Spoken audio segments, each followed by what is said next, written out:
किसी मशीन की, तो ठीक फंक्शन एक मशीन टाइप से है। जैसे कोई मशीन या जूसर मशीन होता है ना, तो उसमें क्या करते हैं, कुछ भी फ्रूट डालते हैं, एप्पल डाला, उससे कुछ ना कुछ निकलता है, जूस निकलता है।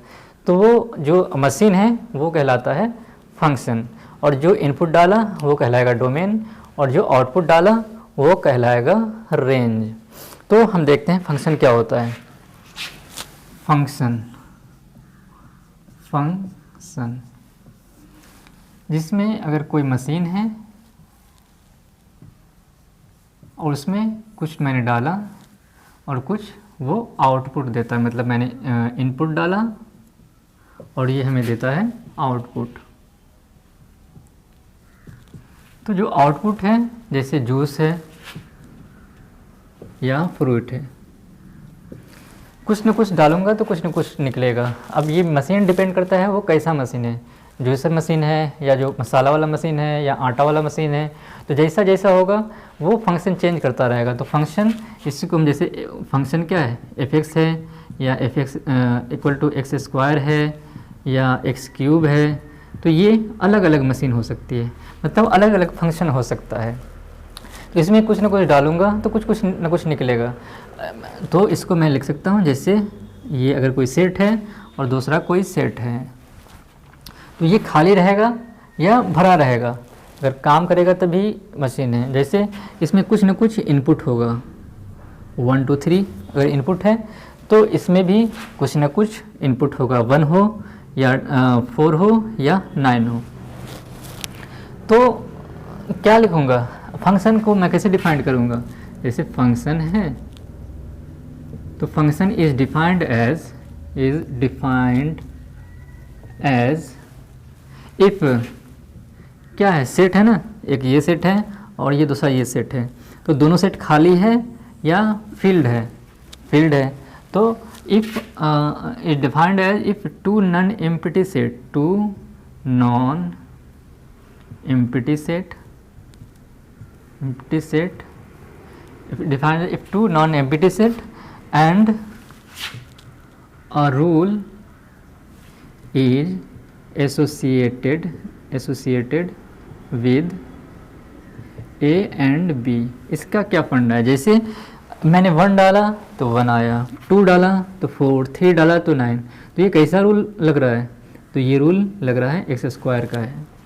तो ये क्या है, रूल है, ये क्या है, रूल है।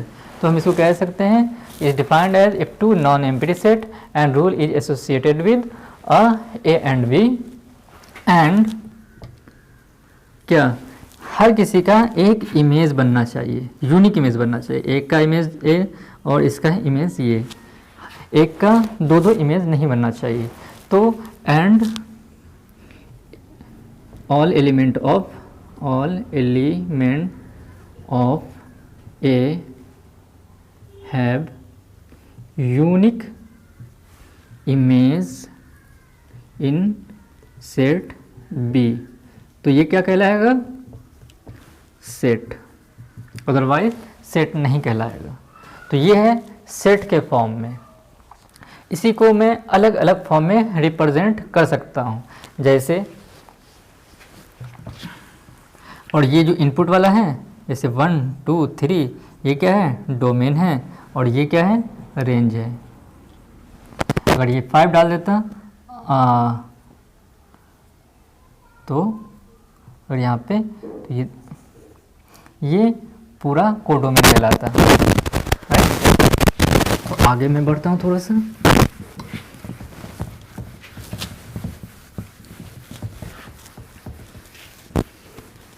जैसे अगर कोई फंक्शन ऐसे ग्राफ दे दिया है और कोई ग्राफ दे दिया है,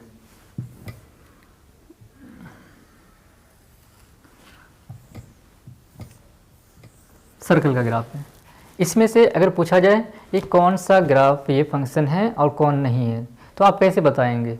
सिंपल है कि एक लाइन ड्रॉ करेंगे बाय के पैरेलल, ठीक है।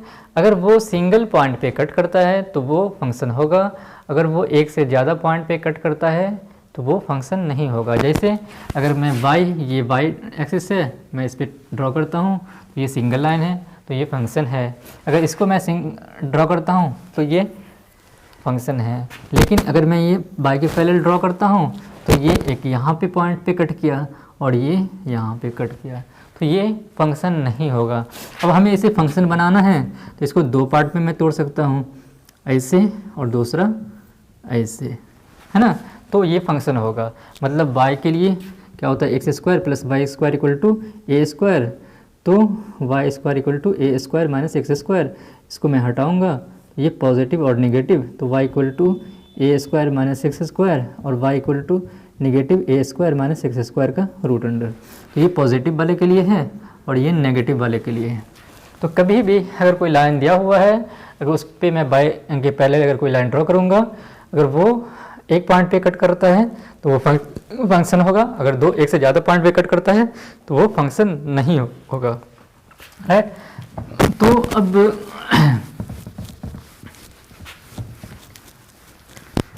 जैसे आप अलग अलग एग्जांपल, जैसे ये पैराबोला था और यही पैराबोला ऐसे हो जाए तो दो पॉइंट कट करेगा। आप ले सकते हैं अलग अलग एग्जांपल। जैसे अगर हम फंक्शन पर रिप्रेजेंटेशन आप देखता हूँ, रिप्रेजेंटेशन,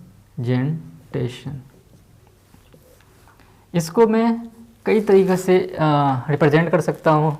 जैसे एक सेट के फॉर्म में आपने देखा, या हो सकता है कहीं पे ऑर्डर्ड पेयर के फॉर्म में होगा, या कहीं पे टेबल फॉर्म में होगा। जैसे हमने 10th में पढ़ा था कि एक टेबल हुआ करता था x और ये y, और एक लिया तो एक, दो लिया तो दो, तीन लिया तो तीन, चार लिया तो चार।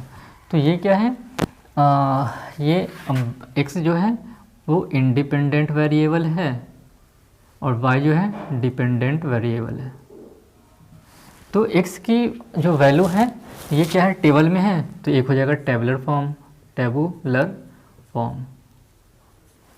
दूसरा, अगर आप NCERT में पढ़ेंगे तो वहाँ देखेंगे इस टाइप से दिया होगा, 1 जैसे क्या था 1 2 3 और दूसरा 1 4 9, इफ इज़ अ रूल। तो 1 और 4, 2 1 1 1 1 2 4 और 3 9, इस टाइप से भी मैं इसको रिप्रेजेंट कर सकता हूँ। तो ये क्या कहलाएगा, ordered pair form, ordered pair form. ये हो गया टेबुलर फॉर्म। यह दूसरा है ऑर्डर्ड पेयर फॉर्म। NCERT में ज़्यादातर इसी टाइप से दिया हुआ है। इसमें x वाला जो है, x कोऑर्डिनेट ये सब है, तो ये डोमेन होगा, और जो y कोऑर्डिनेट है वो रेंज होगा। तीसरा फॉर्म क्या होगा, हम देखते हैं कि लिखा होगा f is such that r tends to r, उसके बाद कोई फंक्शन दिया तो y equal to fx equal to x square, इस टाइप से भी लिखा हुआ होता है। तो ये फॉर्मूला टाइप से है। ये क्या है, फॉर्मूला टाइप।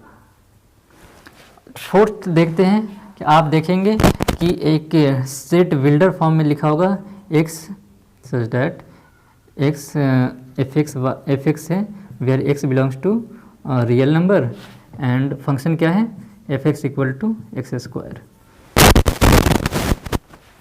तो ये कौन सा फॉर्म है, ये है सेट बिल्डर फॉर्म, राइट। तो इसको अलग अलग मेथड से भी हम लिख सकते हैं, लेकिन ज़्यादातर जो बोर्ड में तो इस तरह से क्वेश्चन आते हैं, लेकिन जो आगे है या कुछ हमें जो समझने के लिए या क्वेश्चन देखते हैं तो मैक्सिमम इसी से आता है, लिखा हुआ होता है, राइट। तो इसमें हमने देखा फंक्शन, और ये क्या देखा, इसको किस तरह से रिप्रेजेंट कर सकते हैं, और इसको हमें पता लगाना है कि कौन सा फंक्शन है।